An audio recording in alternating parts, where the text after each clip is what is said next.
La chronique technologie Magog Technopole, bien sûr. On rencontre aujourd'hui Material, une compagnie qui fait dans l'image, bien sûr, avec Garrett Morgan. Bienvenue chez nous.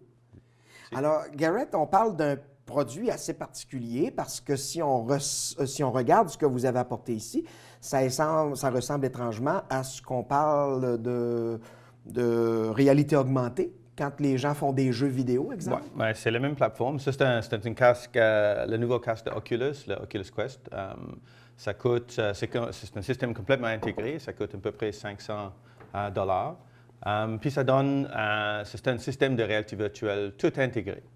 Notre plateforme, ça permet des gens des agences de communication, des photographes, de facilement recréer les environnements réels en virtuel pour que les gens peuvent visiter les places sans se déplacer, donc visiter les places virtuellement. On va y aller étape par étape. Donc, il y a des endroits, entre autres le marché touristique, les destinations touristiques, ça devient intéressant de travailler avec vous parce que des fois, les gens veulent faire une prévisite ou voir une région avant de se déplacer. C'est ça, exactement. Donc, ils peuvent, avec un système comme ça, notre plateforme, effectivement, ça marche sur l'écran autant que sur le casque, mais avec le casque virtuel, on a plus de sens de présence. C'est plus possible de faire une décision avec confiance sur où on veut aller ou comparer les différentes locations, différentes destinations.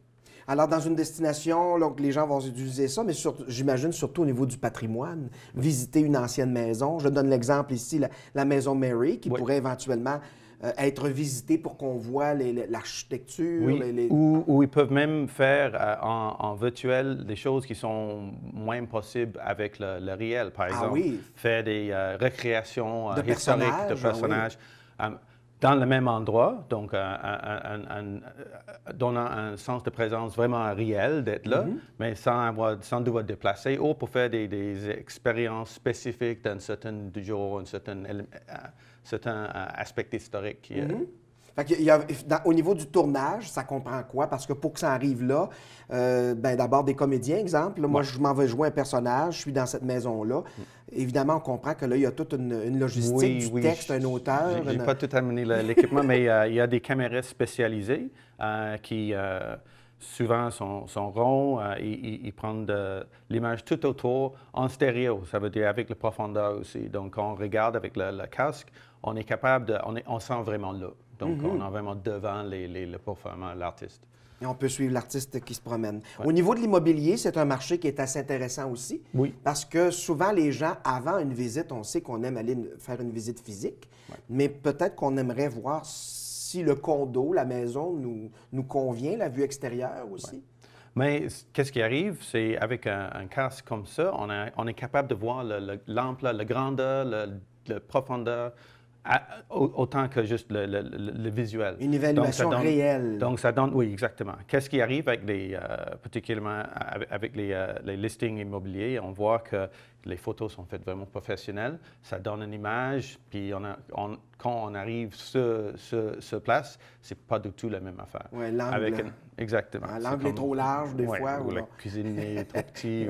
Alors, avec le casque, on a une meilleure idée de qu'est-ce qu'on va voir. Donc, ça permet d'éviter des déplacements inutiles. Tout à fait. Bien, je trouve ça intéressant. C'est bon pour le vendeur et bon pour l'acheteur aussi, parce que ça évite d'avoir trop de visites à un moment donné. Là où je trouve ça intéressant, il y a tout le côté architecture. Qu'est-ce qu'on pourrait développer comme produit au niveau architectural? Mais juste comme avec l'immobilier, en fait, on veut voir qu'est-ce qu'on va avoir ou qu'est-ce qu'on est en train d'évaluer avant ou sans se déplacer. Qu'est-ce qui peut arriver pour les architectes? Ils peuvent faire les modèles 3D, les designs, puis ils peuvent envoyer ça dans notre plateforme. Puis les clients peuvent voir vraiment comment le grandeur, avoir vraiment une meilleure idée. Étape par étape aussi, j'imagine? Oui, absolument. Ouais, ça peut pendant le design, pendant la construction, donc ils peuvent aller voir, aller dedans la construction architecturale, même avant que c'est fait. On est presque en cinéma ou en théâtre, où est-ce qu'on va faire des maquettes pour être capable Oui, de... absolument. On joue vraiment là-dedans. Oui, c'est du absolument. cinéma. Ben, c'est une maquette virtuelle, en fait. Oui, absolument. quand même. Et puis, vous, ben, comment ça fonctionne, les travailleurs? Parce que j'imagine que ça prend des gens spécialisés dans toutes sortes de choses, mais vous avez votre bureau à Magog, mais vos employés sont éclatés partout dans le monde? C'est ça, mais on a souvent, moi je suis basé ici à Magog, un petit bureau, en fait je travaille chez nous ici. On a des ingénieurs un petit peu partout. Puis j'ai une équipe de production qui se base à Philippines. Oui.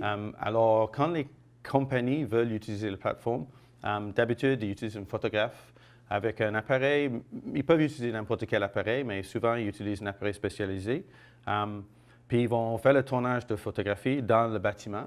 Après ça, ils envoient tout ça à notre équipe de production. Ils vont monter le visite virtuelle, puis on retourne ça au client. Donc, ils sont un peu partout pour faire ça. Évidemment, le temps nous manque parce que ça va vite, mais éventuellement, on vous verra réapparaître peut-être dans un projet avec le Musée des Beaux-Arts de Sherbrooke. Oui. On vous réinvitera pour venir parler de cette performance-là parce que ça risque d'être intéressant. Ça doit être prêt probablement à la fin de cette année. Donc, alors, merci beaucoup d'être venu nous visiter.